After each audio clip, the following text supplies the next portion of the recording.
நம்ம தமிழ்நாட்டோட south eastern கோஸ்ட்லைனில் ஒரு அழகான டவுன் ஒன்று இருக்குது. அந்த டவுன் நம்ம நிறைய பேருக்கு தெரிஞ்ச ஏர்வாடி, ராமேஸ்வரம், தனுஷ்கோடி இந்த மாதிரி ஃபேமஸான டெஸ்டினேஷனுக்கு பக்கத்தில் தான் இருக்குது. இந்த டவுன் பார்க்குறதுக்கு சைலண்ட்டாக இருந்தாலும் பல வருஷத்துக்கு முன்னாடி இதே டவுன் தான் இந்தியாவை ஸ்ரீலங்காவோடையும் அரபு நாட்டை சேர்ந்த கடல் வணிகர்களோடையும் இணைச்சி வச்சிருந்தது. அப்படிப்பட்ட இந்த டவுனுக்கு தான் நான் ஒரு வீக்கெண்ட் போயிருந்தேன்.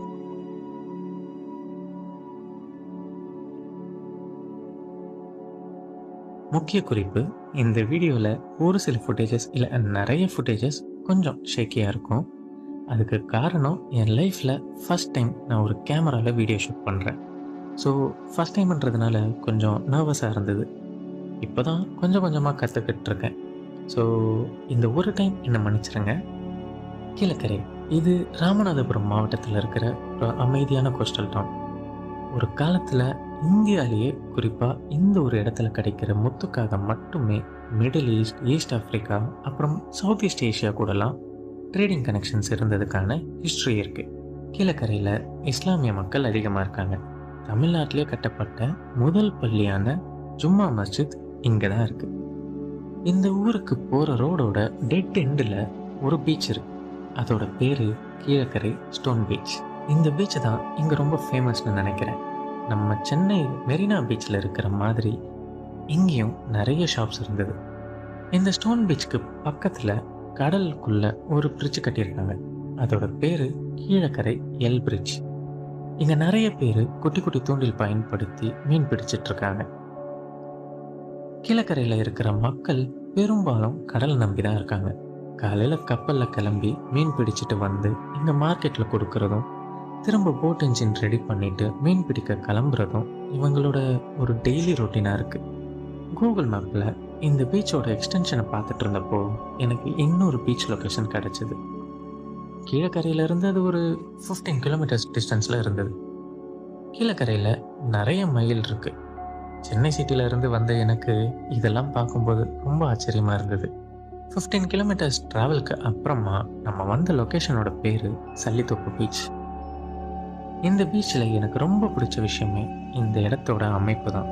ஃபுல்லாக தென்னை மரம் வச்சு ஒரு அழகான கோஸ்ட் லைனில் வெயில் இருந்தாலும் வெயில் அடிக்கிறது தெரியாத மாதிரி ஒரு ஃபீலிங்கை கொடுக்குது. இந்த பீச்சில் தண்ணி ரொம்ப க்ளீனாக இருக்கிறதுனால இங்கே நிறைய பேர் குளிச்சு என்ஜாய் பண்ணிட்டு இருந்தாங்க. அண்ட் இந்த பீச்சில் ஆழமும் ரொம்ப கம்மியாக இருக்குது. கீழக்கரைக்கு பக்கத்தில் இந்த 2 பீச்சு தான் இருக்கா அப்படின்னு கேட்டால் அதான் இல்லை. கீழக்கரையோட கோஸ்டல் எக்ஸ்டென்ஷனில் இதை தவிர பக்கீரப்பா பீச், சேத்துக்கரை பீச், தலைத்தோப்பு பீச், கண்ணாடி வாப்பா பீச், இந்த மாதிரி இன்னும் நிறைய பீச்சஸ் இருக்குது. கீழக்கரையை சுற்றி இத்தனை பீச்சஸ் இருக்குது. ஆனால் மொத்த ராமநாதபுரம் டிஸ்ட்ரிக்ட்லன்னு பார்த்தா வெறும் 3 லைட் ஹவுஸ் தான் இருக்குது. அதில் ஒன்று கீழக்கரையில் இருக்கிற இந்த லைட் ஹவுஸ். இந்த லைட் ஹவுஸ் இங்கே இருக்க ஒரு முக்கியமான காரணம் இருக்குது. வேற என்ன, நேவிகேஷனுக்காக தானே. பட் அதில் ஒரு சின்ன ட்விஸ்ட் இருக்குது. கீழக்கரையில் முத்து அப்புறம் பவளப்பாறைகள் மட்டும் இல்லாமல் இங்கே இன்னொரு விஷயமும் ஃபேமஸாக இருக்குது. கீழக்கரை கோஸ்ட்லைனுக்கு பக்கத்தில் தான் மன்னார் வளைகுடா ஸ்டார்ட் ஆகுது. இந்திய பெருங்கடலில் ஒரு சில இடங்களில் ஆழம் கம்மியாக இருக்கும். அதில் இந்த மன்னார் வளைகுடாவும் ஒன்று.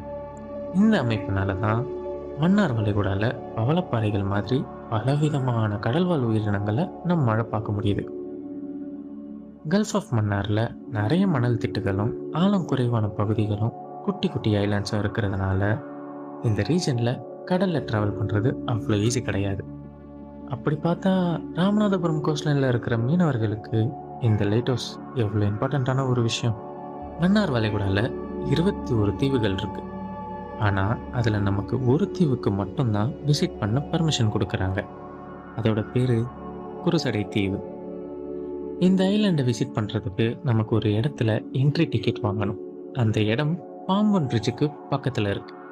அதாவது கீழக்கரையிலேருந்து சுமார் ஒரு 50 கிலோமீட்டர்ஸ் டிஸ்டன்ஸில் இருக்குது. கூகுள் மேப்பில் குருசடை ஐலாண்ட் கம்யூனிட்டி டூரிசம் அப்படின்னு சர்ச் பண்ணால் ஒரு லொக்கேஷன் காட்டும். இங்கே மார்னிங் 7 AM இருந்து 3 PM வரைக்கும் டிக்கெட் இஷ்யூ பண்ணுறாங்க. பட்டு முடிஞ்ச அளவுக்கு மார்னிங் சீக்கிரமாக ரீச் ஆகிடுங்க.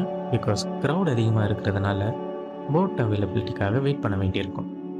அண்ட் வீக்கெண்ட்ஸில் 2 hours வரைக்கும் கூட வெயிட் பண்ண வேண்டியிருக்கும். மீட்டிங் டைமில் நீங்கள் பக்கத்தில் இருக்கிற விவேகானந்தா மெமோரியல் பார்க்கை சுற்றி பார்க்கலாம். இந்த மாதிரி ஃபேமஸான பிளேசஸ்லாம் பார்த்துட்டு திரும்ப கீழக்கரைக்கு வரும்போது தான் கீழக்கரையை ஏன் சைலண்ட் கோஸ்டல் டவுன்னு சொல்கிறாங்கன்னு புரியுது. என்னோட இந்த ட்ராவலில் நான் புரிஞ்சுக்கிட்ட விஷயம் என்னன்னா, கீழக்கரை டூரிசம்காக உருவான டவுன் கிடையாது. பல ஜென்ரேஷன்ஸாக இங்கே இருக்கிற மக்களும் மீனவர்களும் கடலும் கனெக்ட் ஆகி வளர்ந்த ஒரு டவுன்.